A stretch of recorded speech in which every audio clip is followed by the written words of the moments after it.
So how do you look? The new look.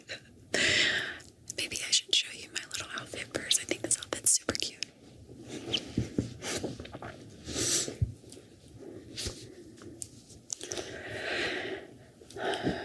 Little skirt. And this top is a tube top with like a sweater. And it has this little sleeves that come with it, so I don't know. It's a vibe, I think, don't you?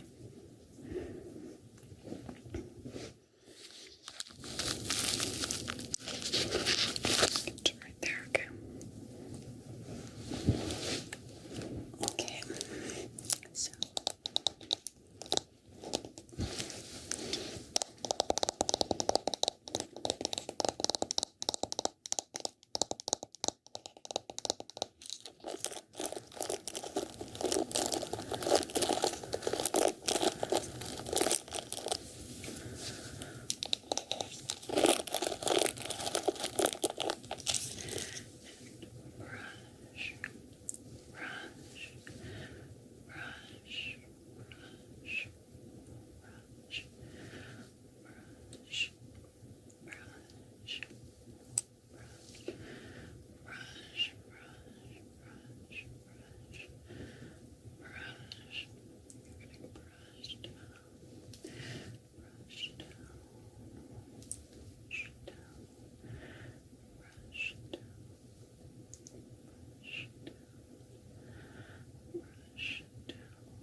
it's this, a lot of the times, this fear of something that hasn't even happened. So if it hasn't happened, is it woulda, coulda, shoulda, maybe, you know, why are we wasting any thoughts and energy on this? Sometimes it is something that has happened, right? And we are caught up on an event that we can't move past. But you have to ask yourself, why are you caught up on this event? Why can't you move past it? If you've learned the lessons there, what does it serve you to keep re-victimizing yourself in a situation when you can just make peace and let go and just tell yourself, I'm over it. I'm going to be happy now. I'm giving myself permission to be happy. And sometimes I think that that change can feel crazy in the beginning. Like you're maybe being inauthentic to yourself because these things are happening. These are bad things. You should feel bad. But it really is all perspective. And when you change your mindset to all the things that happened to me are happening for me so I can learn more about myself, so I can learn and grow and be better, and I'm good and all good things are coming to me. And even if something doesn't seem exactly good in that moment, I know and trust that it's leading me to something even better. And just know and believe that even if it feels crazy, and tell yourself that every day. Because the more you do that, the less crazy it feels, because you realize that life does always work out. I mean, think about all the crazy things that you've experienced in life. We all have a crazy story, every single person. I have talked to so many people online, and so many people have these crazy stories of their life. And it's just, we are so much more similar than we realize. We all share so many of the same fears and wounds. And at the end of the day, we all just want to be loved. And we want to be happy. And that's pretty much it. You know, I think that it's so simple, and yet we get told all these other things and programmed all these other things that we think we want, and then we get them and we're like, hey, this isn't what I thought it would be, because really it comes down to feeling love and joy and happiness. And that can happen just going in your backyard or walking around in the woods enjoying a beautiful butterfly or the sunshine or a full moon or the stars. It's available for everyone. You can just choose to tap into it. And when you do this,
still